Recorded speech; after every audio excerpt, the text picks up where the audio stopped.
자, 먼저 저희 구독자분들께서 또 어제 영상을 보시고 또 좋은 의견들을 또 많이 남겨주셨는데, 자, 리플에 대해서 여러분들이 개인적으로 어떻게 생각하고 계시는 건지 뭐 이런 것들도 있을 거 아니에요. 그래서 여러분들의 생각이나 관점이 있다면 그런 의견들도 자유롭게 남겨주셔도 좋고요. 또 이런 기사들을 보게 되면 또 이게 무슨 의미인지, 그리고 리플에 어떤 영향을 주는 거지 하고 이런 궁금증도 분명히 생기실 건데, 뭐 그런 질문들도 언제든지 환영합니다. 자, 저희 채널, 저희 구독자분들과 함께 공부하고 또 성장해 나가는 이런 공간이라고 저는 생각을 하고 있거든요. 그래서 여러분들의 의견이나 이런 질문들을 남겨주시면 저희 채널의 방향이 되고, 또 그 과정 안에서 조금이라도 여러분들에게 도움될 수 있는 이야기를 나눌 수 있는 그런 좋은 채널이 됐으면 좋겠습니다. 자, 앞으로도 댓글로도 많이 소통하면서 여러분들께 실질적으로 도움이 되는 채널을 또 앞으로 만들어 가 보도록 하겠습니다. 자, 앞으로도 잘 부탁드리고요. 또 아시아님께서 또 좋은 질문 주셨는데, 이거는 제가 마지막 시간에 따로 말씀을 드릴게요. 자, 보시면 지금 리플이 6% 정도 이렇게 상승분이 반납이 되었습니다.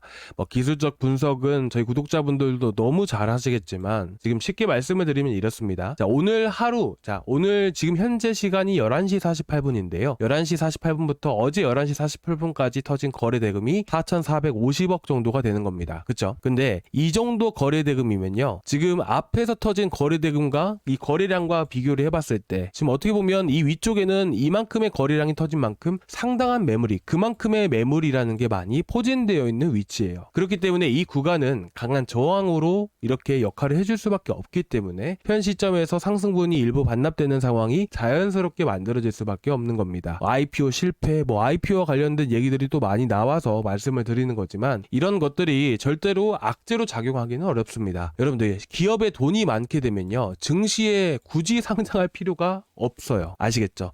증시에 상장을 하는 기업은 투자를 필요로 해서 하는 기업이 대부분입니다. 물론 이런 투자가 필요 없는 기업들도 많겠지만, 현금성 자산을 많이 보유하게 된다면 굳이 상장할 필요가 없게 돼요. 아시겠죠? 그래서 이런 실패, IPO를 안 한다라는 것들이 사실 악재로 작용하기는 어렵다라고 말씀을 드리고 싶습니다. 단순하게 기술적인 흐름대로 봤을 때 이런 많은 매물들이 포진되어 있고, 아직까진 투심 자체가 회복되고 암호화폐 시장이 폭발적으로 지금 당장 급등한다, 이런 투심 자체가 완전하게 회복된 흐름들은 아니기 때문에 당연히 저항 구간에서 많은 차익 매물들이 나올 수밖에 없었다라고 생각을 해요. 그래서 다른 때와는 다르게 급격하게 떨어질 수밖에 없었던 이유이기도 한다라고 저는 생각을 하고 있습니다. 자, 하지만 저는 다시 한 번 더 회복해주고 올라갈 가능성이 매우 높다라고 생각을 합니다. 자, 예를 들어서 지금 이더리움 같은 경우도 마찬가지고 리플 같은 경우도 그렇고요. 지난해 이제 7월 달에 엄청난 급등을 보여줬었죠. 이더리움은 왜 급등을 보여줬었죠? 지니어스 법안 통과 기대감 때문에 크게 급등을 했습니다. 그리고 리플 같은 경우에는 왜 급등을 이렇게 보여줬을까요? 당연히 클래리티 법안 통과 가능성이 높아짐에 따라서 이렇게 큰 급등을 보여줬습니다. 자, 그러면 지금 보고 계시는 이 이슈는 어떨까요? 15일에 중대시험 때, 이 15일에 있을 이슈가 뭐냐면 바로 클래리티 법안 표결 진행과 관련된 이슈입니다. 자, 이전에 여러분들도 잘 알고 계시겠지만 이 클래리티 법안이라는 게 리플에 어떤 영향을 줄 수가 있을까요? 그러기 위해서는 우리가 클래리티 법안이 무엇인지 간단하게 알 필요가 있습니다. 자, 보시면 이 클래리티 법안이라는 것은 뭐냐면 이 증권법을 따르는 것이냐 아니면 상품거래법을 따르는 것이냐, 이 차이예요. 자, 이 암호화폐라는 게, 이 코인이라는 게 이 증권법에 따르게 되면 규제라는 게 되게 많이 들어가게 되고요, 상품거래법에 따르게 된다면 규제가 많이 완화가 된다라고 여러분들이 보시면 되십니다. 자, 그런데 여러분들도 아시다시피 SEC 소송과 관련해서 이 증권 여부와 관련된 소송이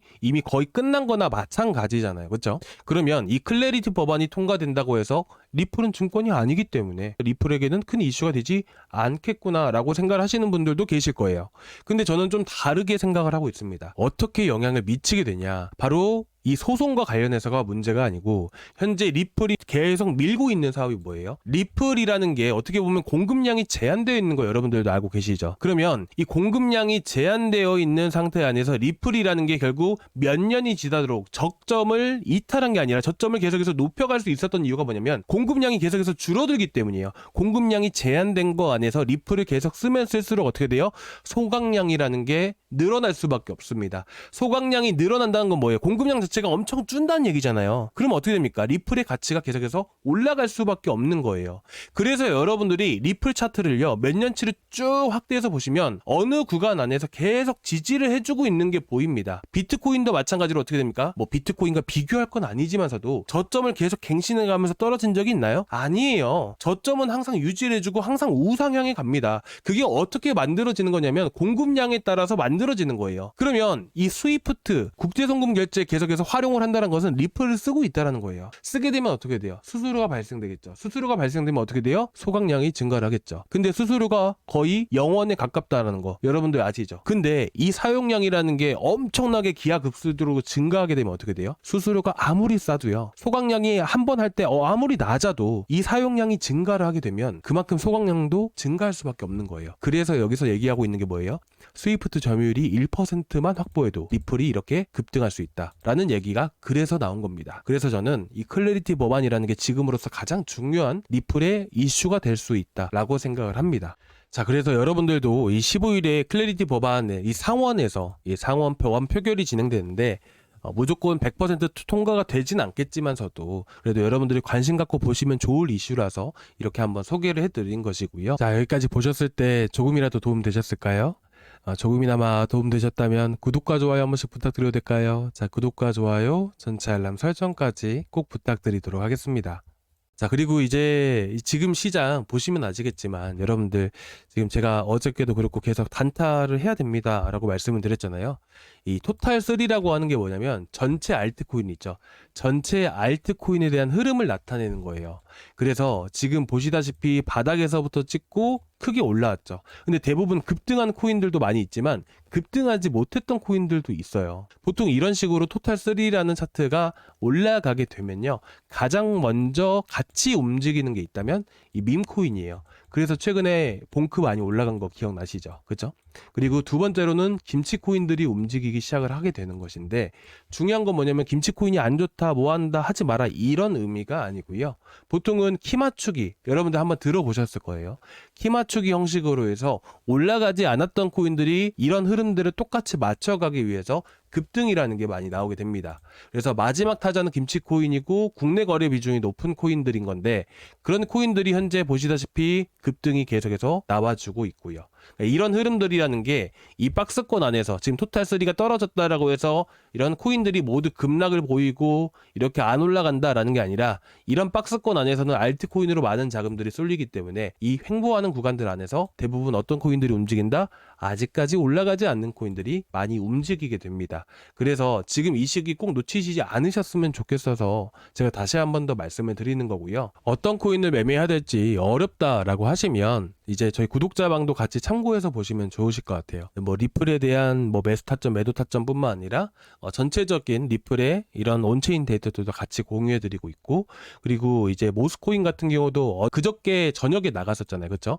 그리고 53원 이하에서 나가게 되면서 고점까지 거의 40% 정도 올라왔고요. 렌더 토큰 같은 경우도 이제 1월 1일 날 제가 드렸었잖아요. 그래서 1970원 이하 나가게 되면서 또 이 코인 같은 경우도 이제 고점까지 88% 올랐습니다.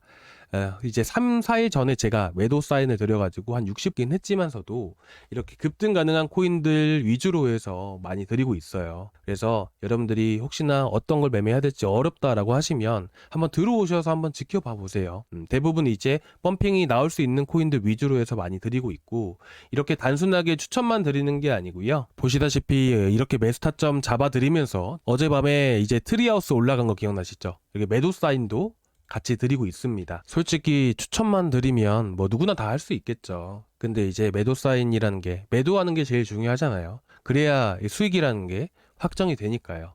그래서 최대한 매도 사인도 최대한 고점 구간에서 매도하실 수 있게끔 최대한 신경 써가면서, 여러분들 또 이제 계속 업비트만 켜놓고 볼 수는 없잖아요.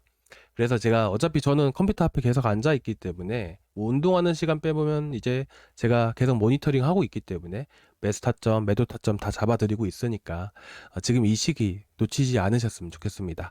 그래서 혹여나 이제 뭐 어떤 걸 해야 될지 어렵다라고 하시면 언제든지 말씀해 주시고, 저희 구독자방은 여기 고정 댓글란에 링크 하나 보이시죠? 이 링크 타고 들어오시면 되시거든요.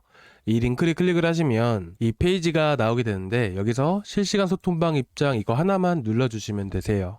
그러면 제가 문자로 이제 보통은 아시겠지만 제가 구독자방은 문자로 링크를 발송을 해드리잖아요.